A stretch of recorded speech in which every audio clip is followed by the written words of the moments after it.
What is up, everybody? Welcome back to Voice Talks. It's Voice of G here, and today we're going to be talking about a couple simple mistakes that you make, that I make, that we've all made in our creative journeys, and that limit us from being great and from creating amazing content. Number one is having the mentality that we'll do it in post, that music video, that photography session will just be amazing, will be perfect no matter what, because we're using Photoshop and we're using CapCut and we're using Premiere Pro and all these amazing tools.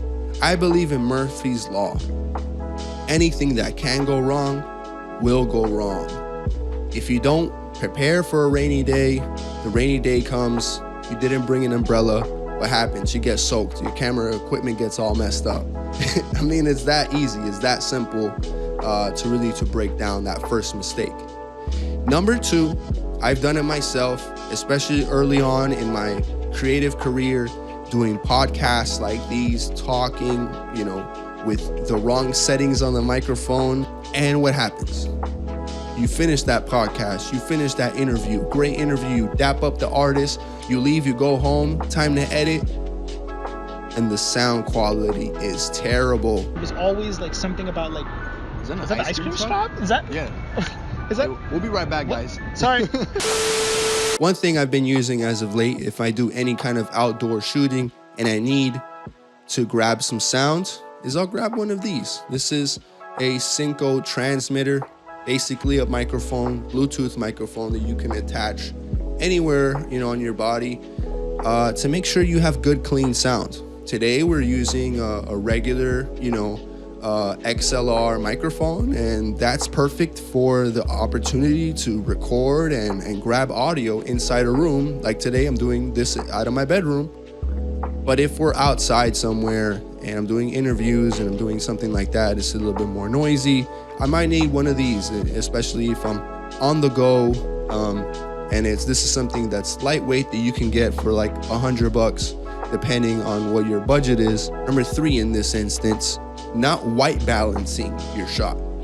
So a reason I have this piece of paper today is just to show you guys how simple it can be. I go to my camera, I select the white piece of paper, and we have a nice color balance, and we don't have to worry about it the rest of the video. If there is some kind of issue, if my skin tone is off, if my subject's skin tone is off, that's something that's very hard to fix in a setting such as a podcast video. Like, for example, this video right here also has to do with lighting, which it goes into another mistake, is bad lighting.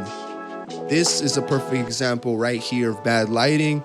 This is a podcast I did with a good friend of mine, Rashid Sabir, his first podcast interview that I did for him. And we talked about music. We talked about a crazy, bunch of things.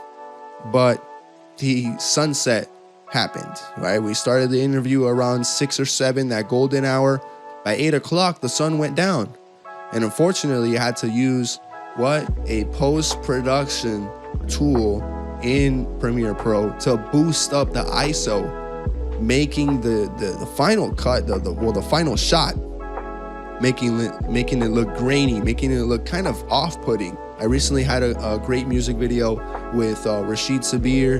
I mentioned him before in this video, and he's he works alongside Southern Slaves, an awesome hip-hop group in Miami, Florida.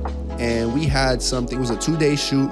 We had something like 6 different locations.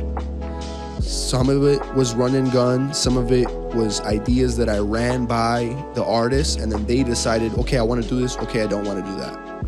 The point is that I had a physical shot list. I had something written down that told me these are the ideas that are fresh and ready to go. Run it by the artist, see if it works, see if it doesn't. Oh, and then as the shoot progressed, I crossed these things out. So we're not repeating the same stuff. And those 20 to 30 minutes per location were efficient, fluid sessions. So good lighting, good sound, nice white balance, okay? You need your shot list, okay? And you do not leave things for post-production. So Stay tuned for the next episode of Voice Talks. See you guys next time.